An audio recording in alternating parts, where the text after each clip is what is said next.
At 12 o'clock, we have Bowling Green, who's 6-7, traveling to Liberty, who went 8-5. Great year for Liberty last year. Liberty favored by 12.5 points on CBS Sports Network.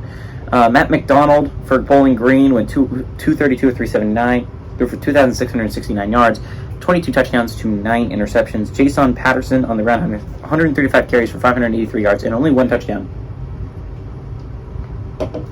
And Odue Hillier had 58 catches for 747 yards and 6 touchdowns. Jonathan Bennett through the air for Liberty went 131 to 224, threw for 1,534 yards, 12 touchdowns to 9 interceptions. Day Hunter had 129 carries for 850 yards and 8 touchdowns.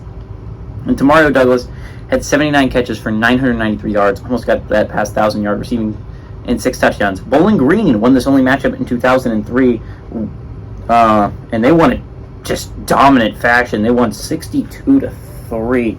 It was destruction for the Liberty Flames. What's going to be really interesting here is this was a better Liberty team last year than you would have thought it would be. But Hugh Freeze leaves, right?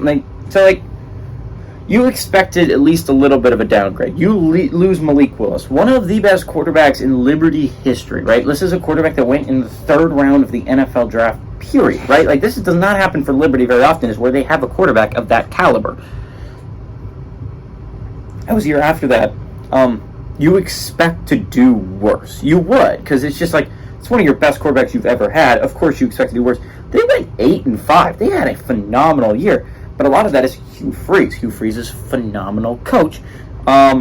He's able to do this with Liberty, but he got the job at Auburn. Hugh Freeze is gone. At least you're worried about Liberty. Bowling Green has been getting better over the years and is actually putting together some solid seasons. It's going to be really interesting. This is Liberty's first year without one of their better head coach. They're going to be at home.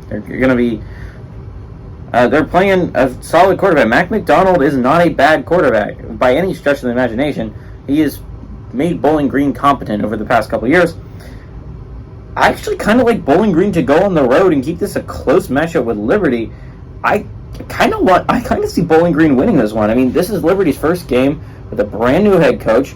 You got to think they're going to struggle a little bit there.